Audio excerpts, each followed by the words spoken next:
Nakatutok pa rin po kayo sa Sona ni Pinoy, ang special coverage ng GMA News TV.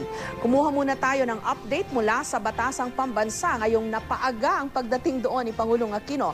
Alamin natin ang latest mula kay Cara David. Cara? Yes, Jessica, tama ka dyan. Dumating na nga dito sa Batasang Pambansa Complex si Pangulong Noynoy Aquino. Nagbaylan siya, hindi siya sumakay ng chopper. Pasado alas 3 ng hapon nang pumasok ang presidential convoy dito sa Batasang Pambansa Complex. Ayan, nakikita ninyo sa inyong video ang pagdating kanina ng Pangulong Noynoy Aquino. Sinalubong siya ni House Speaker Sonny Belmonte at ni Senate President Franklin Drilon. Kani-kanina rin ay dumating na dito sa Batasang Pambansa Complex si Vice President Jejomar Binay kasama ang kanyang mga kaanak. Pagkatapos ng arrival ni Pangulong Aquino ay dumiretso siya sa lounge kung saan kasama niya doon ang ilan sa mga senador at ilan sa mga kongresista. Samantala sa loob ng plenaryo ng Batasang Pambansa ay napupuno na yung mga seats dito sa loob. Ang nakikita. Okay, mga kapuso. Jessica. All right. Pansamantala tayong naputol sa ating nagkaroon ng technical problems dito sandali. Okay, mga kapuso, at yan po nakikita nyo ay live na kuha sa Batasang Pambansa doon po sa plenaryo. Unti-unti na pong napupuno dyan sa loob ng plenaryo. Kanina rin ay nasaksihan natin ang pagdating ng ilang mga mababatas at mga cabinet secretaries dito sa North Wing lobby, ng Batasang Pambansa. Kapansin-pansin na yung mga kaalyado ng Pangulo ay nakasuot ng ribbon na dilaw. Kanina rin ay nakita natin yung mga cabinet secretaries na dumating dito at isang grupo sila, full force yung mga cabinet secretaries. Pagkatapos noon nakita rin natin yung Makabayan block ng Kamara, nakasuot naman sila ng peach. Para dun sa kanilang inihain na impeachment complaint laban dito kay Pangulong Noynoy Aquino.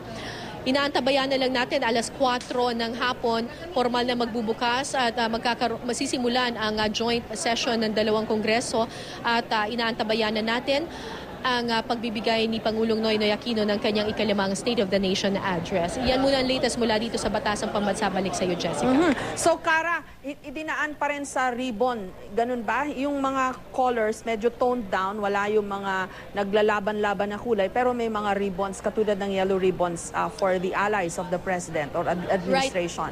Right, Jessica.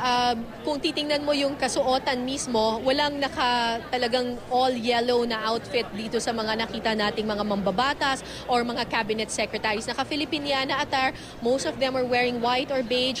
Pero kapansin-pansin na yung mga kaalyado ng Pangulo ay naka-pin, yellow ribbon pin na suot. At kapansin-pansin na ngayon, full force yung gabinete ni Pangulong Noynoy Aquino, isang grupo sila nang dumating sila dito sa Batasang Pambansa. Yung Makabayan block naman, yung mga militanteng mga kongresista galing sa iba't ibang mga party list groups. Yun din, isang grupo rin sila, sabay silang dumating dito at lahat sila naka all peach. Ito yung sinabi nila na kanilang political color. Pahiwating simbolismo raw ng impeachment complaint laban kay Pangulong Noynoy Aquino. Anong oras ang ine-expect na magsasalita ang Pangulong? Ganyang napaaga ang kanyang dating. At may balita na ba kayo o information o leak about kung anong pag-uusapan dito sa kanyang Sona? Cara? Tinanong natin kanina yung ilan sa mga kaalyado ni Pangulong Noynoy Aquino, pero kahit sila daw ay hindi nila alam kung ano ang lalamanin nitong State of the Nation address mamaya ni Pangulong Noynoy Aquino. Ay na-expect natin, wala pa namang abiso sa atin na mapapaaga yung kanyang pagbibigay ng SONA. Basta on schedule ito at 4 p.m. saka siya magbibigay ng kanyang State of the Nation address. May mga nagsabi na siya mismo raw ang nagsulat ng kanyang SONA, kaya hanggang ngayon ay hindi pa natin masigurado kung ano nga talaga yung lalamanin nito. Pero yung panawagan ng ilan sa kanyang mga kaalyado mismo, Jessica, no? Sabi nila, sana naman daw wag na masyadong mag-dwell too much on yung PDAF scam at saka yung DAP, dahil ito daw ay kumbaga na-saturate na, ilang beses nang napag-usapan, 7 oras nang natalakay doon sa Senado. So sana raw mag-move on na at iba naman daw sana ang pag-usapan na doon sa State of the Nation address ni Pangulong Aquino. Maraming salamat sa iyo, Cara David.